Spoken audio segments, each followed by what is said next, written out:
es igual al U máximo por el coseno de omega t, o bien el seno de omega t más pi sobre 2. Y en forma simbólica, la tensión es igual a XL por I. ¿Sí? La conclusión importante de esto, ¿sí? Además de lo que acabamos de descubrir, que este parámetro es nuevo. Como tiene unidades de resistencia, pero no es una resistencia, se le llama reactancia, ¿sí? Reactancia inductiva. El nombre de reactancia es porque hay una reacción de la bobina frente a la tensión que yo le estoy intentando aplicar. Y entonces, esa reacción se ve mediante este ángulo donde la tensión se adelantó 90 grados con respecto a la corriente. En el gráfico temporal, donde acá hay un cero, la corriente pasa por un cero, la tensión está pasando por un máximo. ¿Está bien? Es decir, la tensión adelanta 90 grados con respecto a la corriente. Eso lo vimos en la resistencia, vimos que estaban en fase. Tensión y corriente estaban en fase. Ahora la tensión adelanta 90 grados. El capacitor es la situación dual. Es la situación dual. Donde ya, por ejemplo, esto es para que se siente cómodo. Donde acá era E sub L igual a L derivada de I respecto de T, acá es I sub C igual a C derivada de E respecto de T, derivada de la tensión. ¿Sí? Lo dual. Donde acá es tensión, acá es corriente. Donde acá es inductancia, acá es capacidad. Eso lo pueden deducir a partir de la capacidad, que es Q sobre B, derivada de Q respecto a B. Entonces, el diferencial de Q es C por el diferencial de B. Y la corriente es derivada de Q respecto de T. Entonces, el diferencial de Q es I diferencial de T. Entonces, I es C por la derivada de B respecto de T. O lo podemos escribir, derivada de B igual a C, 1 sobre C por I diferencial de T. Entonces B es 1 sobre C, la integral de I máximo por el seno de omega T diferencial de T. ¿Qué es lo que van a hacer acá? Ahí, ¿ves? Entonces, derivando, me va a quedar, o sea, haciendo la integral, me va a quedar esto. Menos 1 sobre omega C por I máximo por la integral del seno, que es el menos coseno. De ahí sale esta expresión. Y entonces, de esa expresión,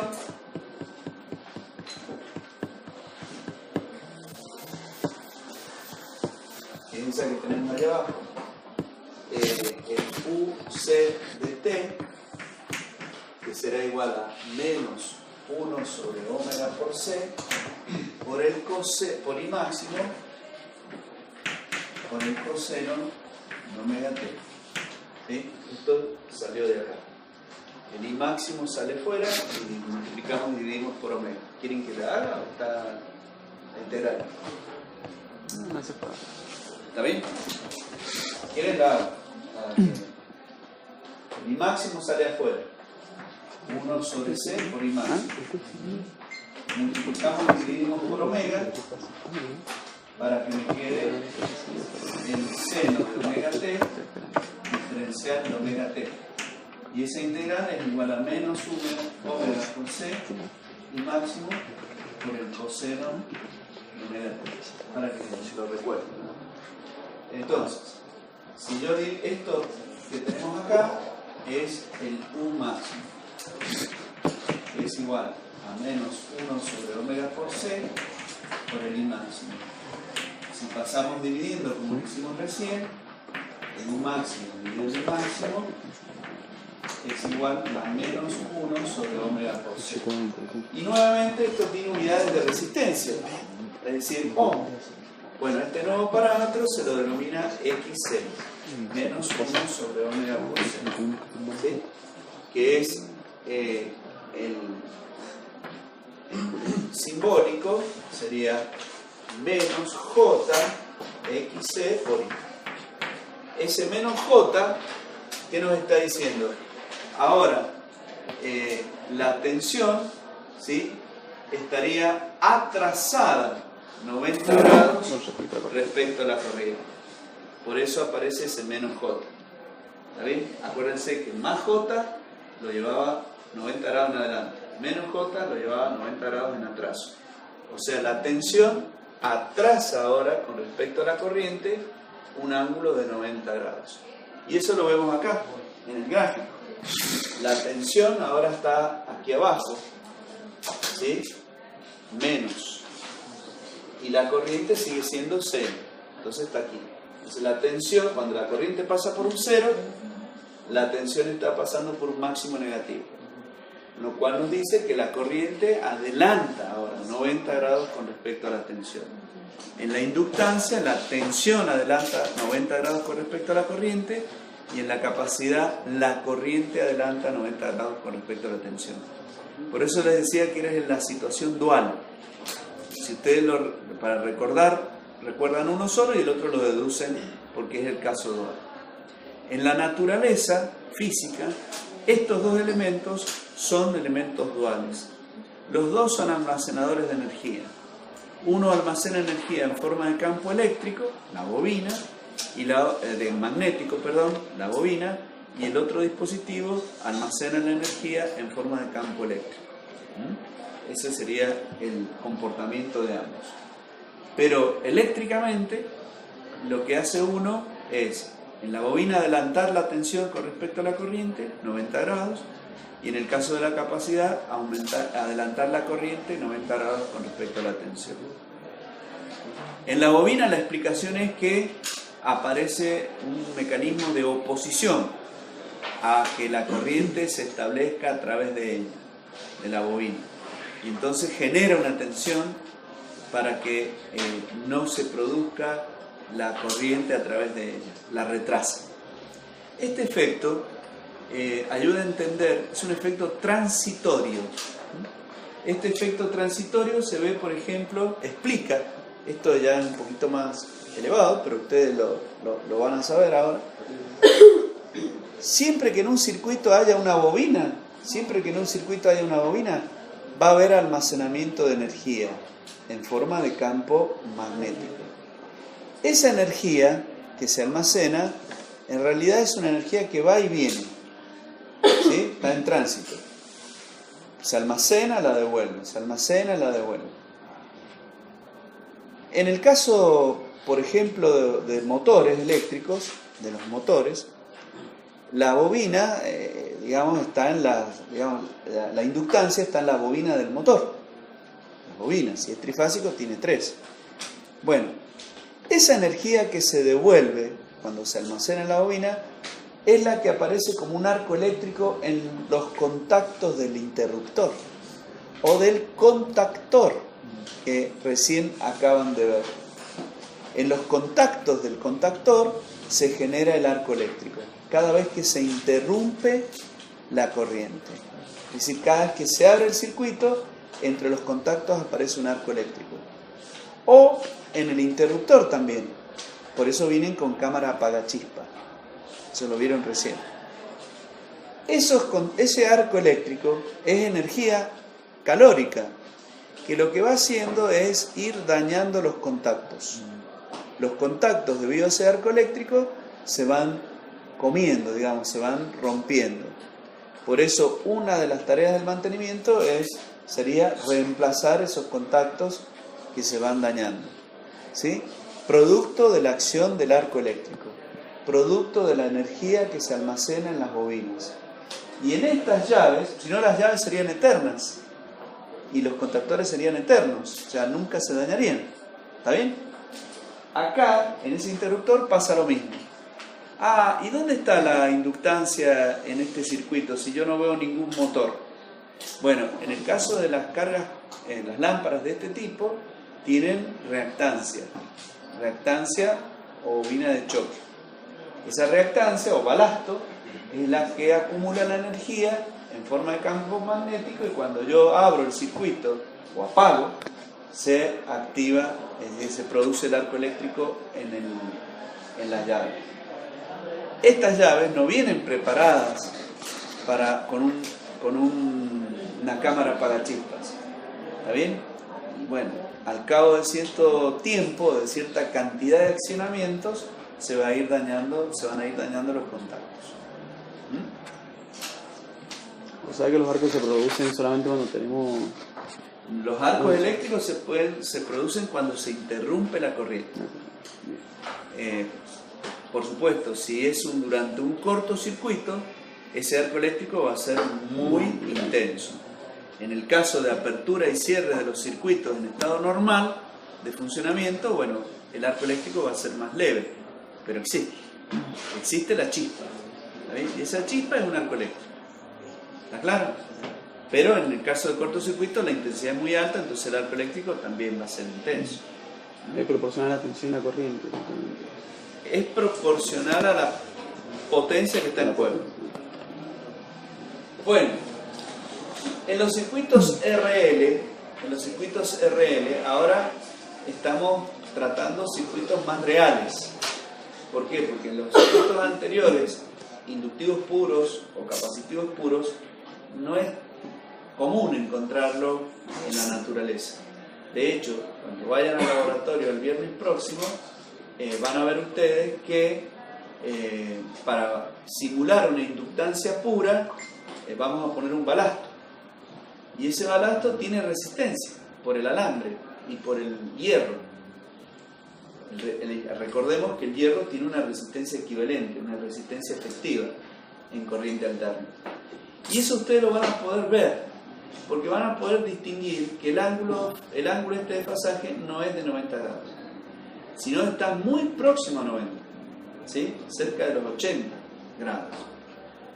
Y si miden la potencia activa debería ser nula, porque al no tener reactancia debería ser nula.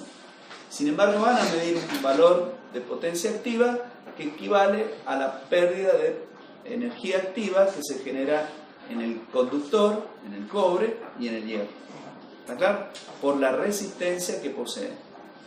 En cambio, como carga reactiva capacitiva pura, vamos a tener un capacitor. Y ahí sí, como las pérdidas en el dieléctrico, las pérdidas efectivas en el dieléctrico son muy bajas, prácticamente no van a detectar ninguna resistencia. ¿Está bien? Y todo va a ser reactivo. ¿Está entendido? Bueno, entonces acá la tensión aplicada se divide en las caídas de tensión, en la resistencia y en la inductancia. La suma de las dos me da la tensión total aplicada. La primera ya la habíamos calculado, RI máximo seno de omega t. Y la segunda también, XLI máximo por el coseno de omega t. O sea que está resuelto el problema. Estoy sumando las dos caídas de tensión. Pero surge una equivalencia que es esta, que la vamos a analizar en particular. En forma simbólica también hacemos lo mismo, juntamos las dos expresiones. Entonces, la tensión U va a ser igual a la parte resistiva más la parte reactiva que se adelanta, multiplicado por el vector corriente, el versor corriente.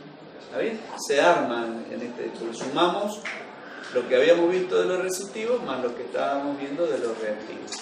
Y aparece el más J, que me indica el desfasaje, que se ha adelantado 90 grados respecto, o sea, la caída de tensión en la reactancia se adelantó 90 grados respecto de la corriente. Porque cuando yo haga este producto, me va a dar una tensión. Y esa tensión, al estar afectado por el más J, indica que se adelantó 90 grados respecto de la corriente. En cambio, en la resistencia no aparece el J, y entonces queda en fase con la tensión. Con la corriente y la tensión quedan en fase. ¿Está entendido? Sí. Bueno, este nuevo parámetro que acabamos de obtener recibe un nombre particular, y es el de impedancia. Esta suma de la parte resistiva y la parte reactiva recibe un nuevo nombre que se llama impedancia, que también tiene unidades de ohm. Ohm más ohm es ohm. ¿Está bien? Esta función llamada impedancia es una nueva función matemática que solamente aparece en corriente alterna. En corriente continua no existe. ¿Está bien? No tiene sentido hablar de impedancia en corriente continua porque efectivamente el XL, que es igual a omega por L, es igual a 2pi por F por N. Y la frecuencia en corriente continua es 0. Por lo tanto, este término no existe en corriente continua. Este no existe en corriente continua. Y solamente existirá la resistencia. Esa es la gran diferencia. Esta función, que como es un número complejo, se puede representar en forma gráfica también, donde la resistencia pasa a estar en la parte real y la reactancia XL, ¿verdad? O JXL en la parte imaginaria. La suma me da la impedancia y este ángulo es el ángulo de desfasaje phi, que va a estar comprendido entre 0 y 90 grados. Por tratarse de una carga RL, el ángulo phi está entre 0 y 90. ¿Está claro? Ya no es 90 grados como era en la carga inductiva pura. ¿Está claro? Y esto es lo que yo les estoy diciendo que ustedes van a observar en el ensayo que van a hacer el viernes próximo. Cuando pongan una carga inductiva, por ser RL, el ángulo phi va a estar entre 0 y 90. ¿Está bien? Si es muy L, va a estar cerca de 90. Y si es muy R, va a estar cerca de 0. ¿Está? Bueno, hay un detalle interesante acá, y es que, como hay un número complejo ahora, ese número complejo, según lo que nosotros hemos estudiado, tiene una parte real y una parte imaginaria. Fíjense que este modelo se ajusta muy bien al hecho físico. La parte real es la resistencia. ¿Por qué? Porque es la energía que se transforma efectivamente en calor. Se ha transformado en calor. En cambio, la parte reactiva pertenece al campo imaginario porque es una energía que no se transforma ni en calor ni en trabajo. Es una energía que va y viene. ¿Sí? Se utiliza para producir el campo magnético y se devuelve. Y hace esto, nada más. ¿Sí? Es lo único que, o sea, no la podemos transformar en trabajo ni en calor. Por eso pertenece al campo imaginario. En cambio, la resistencia, como se transforma en calor y es efectivo, esa pertenece al campo real. Hay una relación allí, la U sub A B de T, eso le voy a activar el hipervínculo que le he hecho acá. Fíjense, la tensión AB de T, ¿sí? Es la expresión que recién acabamos de ver, nada más que el coseno lo hemos presentado como seno de omega t más pi sobre 2. Pero también la tensión U sub AB de T, voy a hacer acá,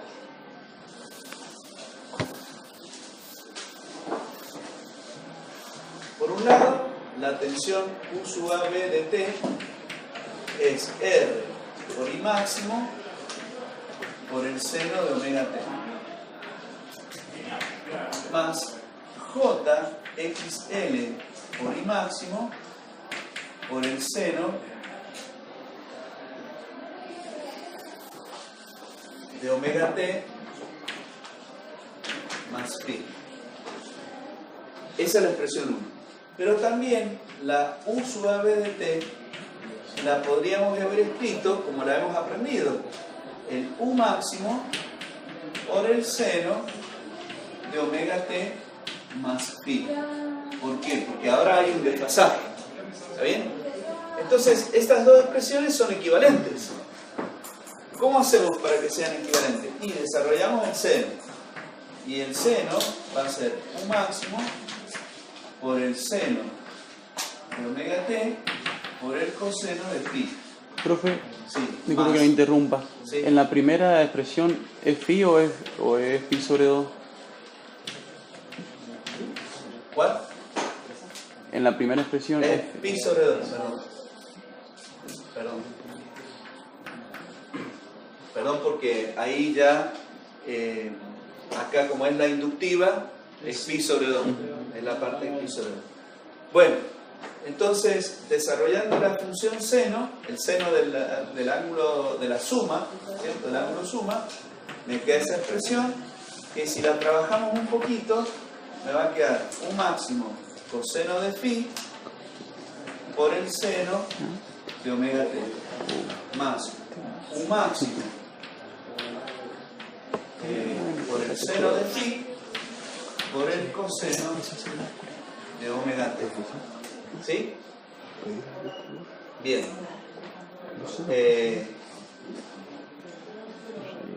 Que este lo podemos escribir para que se vea la equivalencia como seno de omega t más pi sobre 2.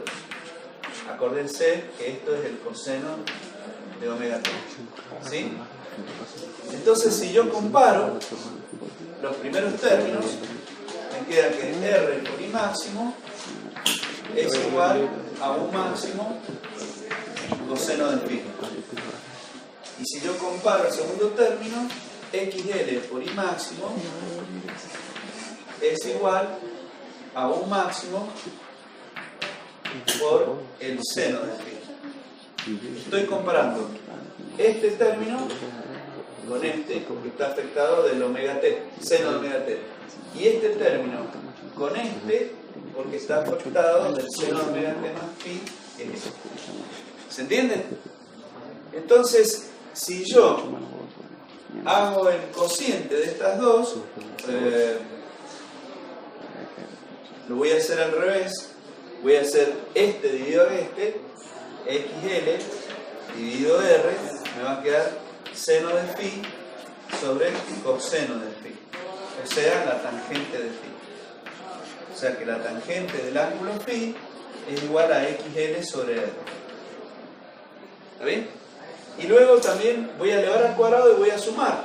Si elevo al cuadrado y sumo, me va a quedar r cuadrado más xl cuadrado por i máximo al cuadrado igual a un máximo al cuadrado por seno cuadrado más coseno cuadrado es 1. Entonces, de ahí surge que la u máximo, bueno, la u máximo, ¿dónde puedo escribir? U máximo. Sí, a aquel lado. ¿Dónde? Allá. Ah, claro. Tenés razón. No sé si